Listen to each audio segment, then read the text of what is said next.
Estou gravando esse vídeo para explicar esses três conceitos importantes, já que eles todos estão relacionados. A começar pelo círculo unitário. Aqui eu desenhei um círculo, existem alguns parâmetros importantes desse círculo que vale a pena a gente ressaltar, como por exemplo a circunferência, o diâmetro e o raio. Independente dos valores da circunferência e do diâmetro do círculo, independente do tamanho desse círculo, sempre quando você divide o valor da circunferência pelo diâmetro, sempre vai dar este valor numérico, 3,14159,2 reticências. Este valor, como ele não muda, como ele é uma constante, ele ficou conhecido e batizado como sendo π. Nessa igualdade aqui, se eu passo o diâmetro que está sendo dividido para o outro lado, sendo multiplicado, a gente vai ter que a circunferência vai ser igual a π vezes o diâmetro. Sabendo que o diâmetro é sempre duas vezes o valor do raio, já que o raio é a distância do centro até a circunferência, então a gente pode substituir esse valor de d por 2 vezes r. Então a nossa equação fica assim: a circunferência vai ser igual a 2 vezes π vezes r. Agora repare que este círculo que eu desenhei, ele está dentro de um plano contendo dois eixos, num plano cartesiano. Eu vou fazer o quê? Aonde esse círculo tocar no eixo, eu vou colocar um ponto e a esse ponto eu vou atribuir um valor, como sendo 1 ou menos 1, dependendo de onde esses pontos se encontram no plano cartesiano. Dessa forma, o raio desse círculo ele vai sempre equivaler a 1. Por isso que esse círculo é chamado de círculo unitário. Sabendo que o raio é igual a 1, a gente pode substituir esse valor r por 1. Então, nossa equação vai ser igual. C é igual a 2 vezes π. Portanto, para um círculo unitário, a circunferência sempre equivale a 2π. Então, quando você ouve, por exemplo, que uma volta completa, ou seja, um círculo, ele equivale a 2π, este conceito surge a partir da interpretação de um círculo unitário. Agora a gente vai fazer um exercício aqui com o círculo, para a gente ver se a partir desse exercício a gente consegue ter algumas outras informações importantes, por exemplo, sobre radianos. Então está aqui um círculo desenhado pontilhado e a gente vai colocar um objeto nessa circunferência. Então aqui o Kirby vai estar auxiliando a gente nesse exercício. Quando o Kirby ele faz uma volta completa nesse círculo, sempre vai estar associado a esse movimento uma angulação nessa barrinha verde que seria o valor de raio, perceba. Em uma volta completa, ou seja, em 360 graus, como a gente viu que uma volta equivale a 2π, então esse movimento do Kirby completou uma volta, ou seja, 360 graus equivalem a 2π, ou 360 graus equivalem a 2π radianos. Então percebe que é uma maneira de converter graus em radianos? Isso é possível a partir daquela interpretação de um círculo unitário. Então, aonde o Kirby está, a gente vai colocar um ponto no eixo x equivalente a 2π. O Kirby agora ele vai completar meia volta. Sabendo que 360 graus equivalem a 2π radianos, a gente então tem que metade de 360, ou seja, 180 graus, vai equivaler metade de 2π, ou seja, π. Então, onde o Kirby está, a gente vai colocar um valor de π. O Kirby agora ele vai fazer 1/4 de volta. Este 1/4 de volta vai inclinar essa barra verde que representa o raio em 90 graus com respeito ao eixo x. Sabendo que 180 equivale π, 90 graus vai equivaler quanto? A gente pode fazer uma regrinha de 3. 90 vezes π vai ser igual a 180 vezes x. Então, tem a equação aqui. Isolando x, a gente vai ter que 90 sobre 180 vezes π é igual ao valor de x.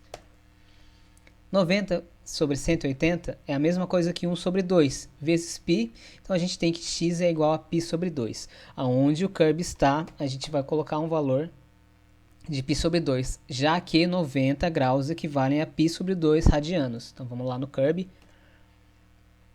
π sobre 2.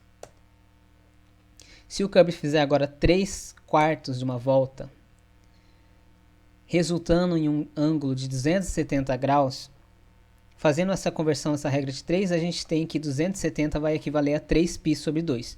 Então, onde o curb está, a gente vai colocar o valor de 3π sobre 2.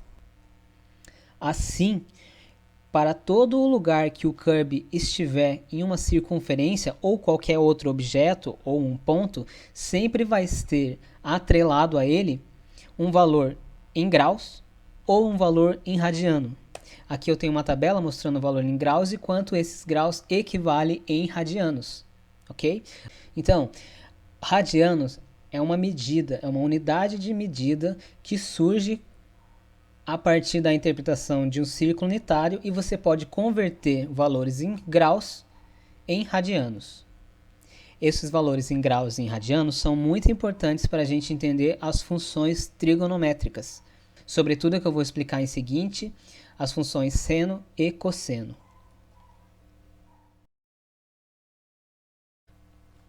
A gente sabe então que os artifícios matemáticos círculo unitário e radianos são importantes para compreender as funções trigonométricas. Dessa forma eu vou explicar, a partir de um círculo, do que se tratam essas funções cosseno e seno. Este círculo, que também está contido em um sistema com 2 eixos, eu já coloquei os 4 pontos, e tudo que está em preto se refere ao valor desses pontos em radianos, ou seja, qual é o lugar do círculo que esses pontos estão localizados. E também coloquei um valor em cinza, que se refere ao qual lugar que esses pontos estão localizados nos eixos. Portanto, esse primeiro ponto aqui, no círculo, ele está localizado no valor 2π radianos, ou 0 radianos. Este mesmo ponto no eixo x está localizado no valor 1. Compreende que são duas coordenadas diferentes? Vamos no outro ponto aqui. Este ponto está localizado no círculo no valor π sobre 2 radianos. No eixo y, ele está localizado no valor 1, ok? Então, assim como o curb ajudou a gente a entender sobre radiano, aqui o Bowser vai ajudar a gente a entender sobre função seno e cosseno. Ele vai flutuar, dar uma voada ao redor desse círculo e a gente vai buscar algumas informações com esse movimento dele. Quando ele percorre até este ponto aqui, fazendo com que a inclinação do raio seja 45 graus com respeito ao eixo x, a gente então vai poder fazer aquela conversão para estipular em qual ponto do círculo o Bowser está, isso em radianos. Se a gente sabe que 180 equivale a π, 45 graus vai equivaler a quanto? Faço uma multiplicação cruzada numa regra de 3, isolo o valor de x, a gente vai ter que o ponto que o Bowser está no círculo equivale a π sobre 4 radianos. Então a gente vai colocar lá π sobre 4. Agora é muito importante você perceber que em qualquer lugar que o Bowser possa estar no círculo, sempre vai estar atrelado a este ponto um valor projetado no eixo x e um valor projetado no eixo y, da seguinte forma.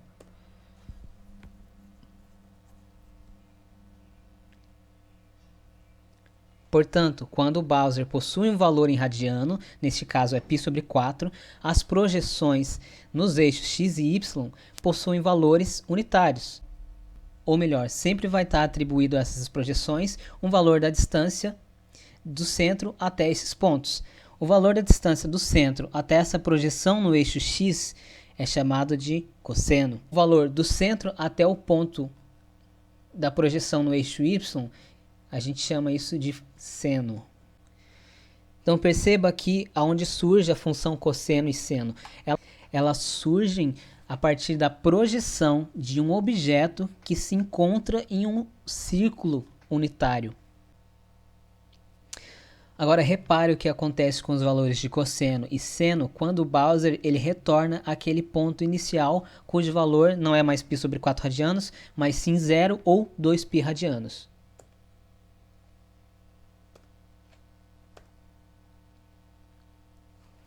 Perceba que o valor de seno ele tendeu a 0, porque se você fizer uma projeção deste ponto ao eixo y, ele vai equivaler a 0. E o valor de cosseno ele tende ao seu máximo. Vou fazer mais uma vez.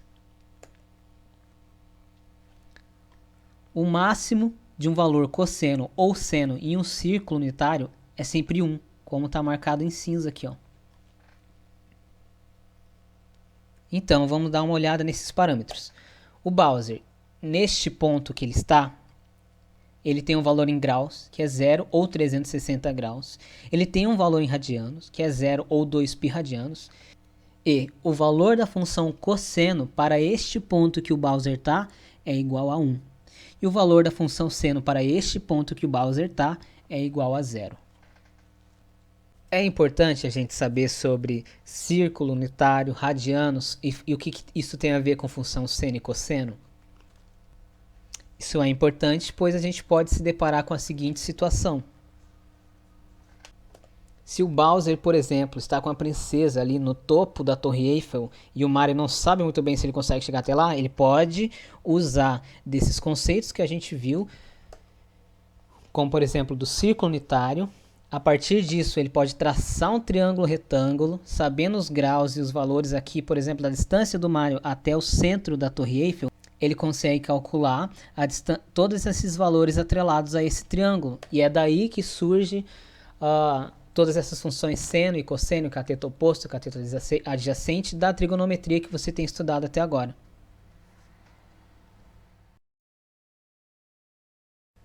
Então a gente viu como é que se coloca pontos de uma função trigonométrica em um plano cartesiano a partir de como ela se comporta na visão de um ciclo unitário, certo?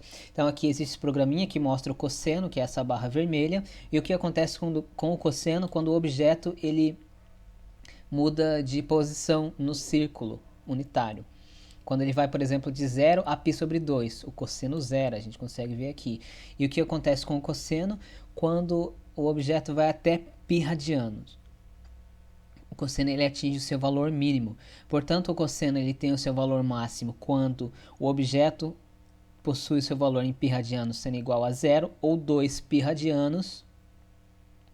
E o seu valor mínimo quando o objeto ele possui o seu valor π radiano.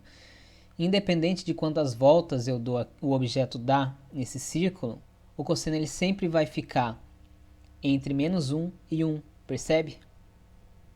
Então, mudando de programa aqui, que também é um programa que fornece as informações aí dessa função cosseno, o nosso objeto aqui é esse pontinho vermelho, e conforme a gente vai fazendo esse objeto andar por esse círculo, a gente consegue ver o que acontece com a função cosseno, que é essa seta azul, certo? Então vamos lá. Quando a bolinha está em 0 radianos, o cosseno possui seu valor máximo 1. Se a gente for olhar no gráfico, 0 radiano, ele possui seu valor máximo 1, a bolinha aqui. Quando a bolinha ela vai até π sobre 2 radiano, que é esse ponto aqui, o cosseno zera. Então no gráfico ele fica com o valor 0. Se a bolinha continua e vai até o valor π, o cosseno atinge o seu valor menor, que é o valor menos 1, então a gente plota isso no gráfico. Olha como fica o gráfico da função cosseno então.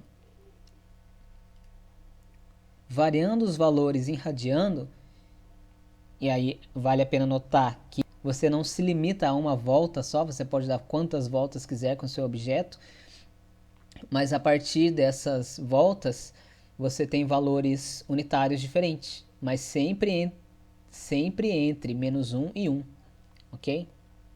Isso acontece com a função cosseno, isso acontece com a função seno também. Então, se você for plotar a função seno, ela vai sempre estar entre menos 1 e 1, só que não orientada no eixo x, mas orientada no eixo y. Então, vamos colocar a função seno, olha lá.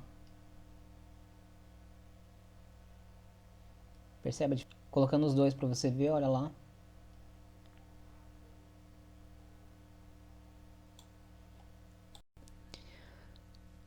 Agora eu vou mostrar para você como que se constrói um gráfico do eixo x e y, como estava pedindo na sua prova, a partir dessa interpretação de um círculo unitário. Aqui eu coloquei um círculo unitário, eu coloquei pontos desse círculo que possuem valores em radianos, eu indiquei eles aqui, e também coloquei os valores desses 4 pontos maiores nos eixos x e y. Então tá lá, os valores em radiano no círculo são aqui, por exemplo, 2π, π sobre 6, π sobre 4, π sobre 3, enfim.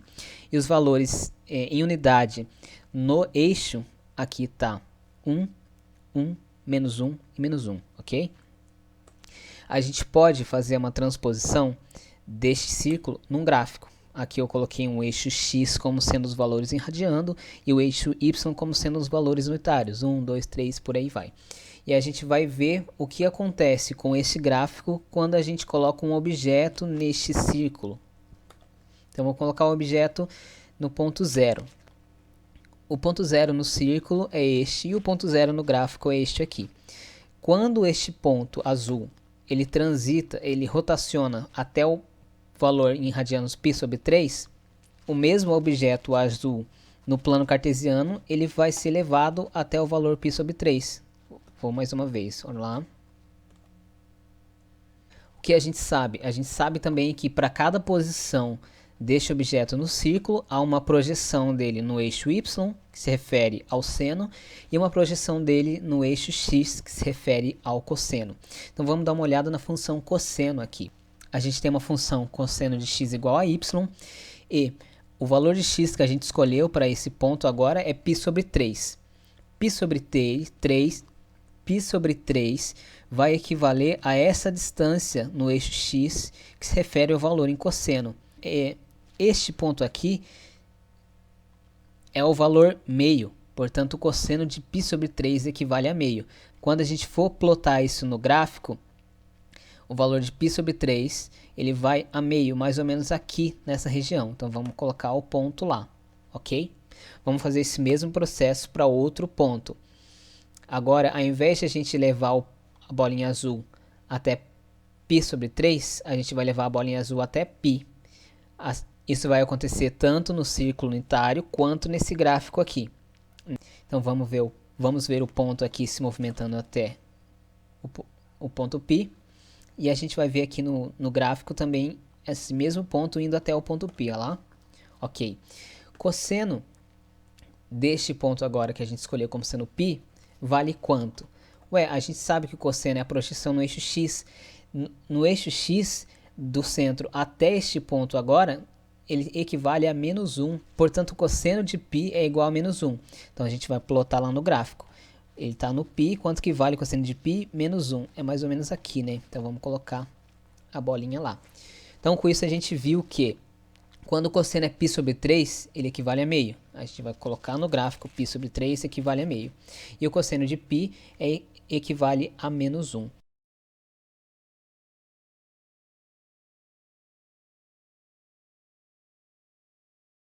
E o eixo vertical sendo unitário, é uma outra maneira de representar o círculo unitário. Só fica mais fácil porque a gente já está acostumado a trabalhar com gráficos assim, com dois eixos fazendo um ângulo de 90 graus entre eles, né? É mais fácil trabalhar com esse gráfico do que com esse círculo. Então a gente sempre faz e prefere fazer gráficos e plotar pontos de funções trigonométricas e neste gráfico cartesiano.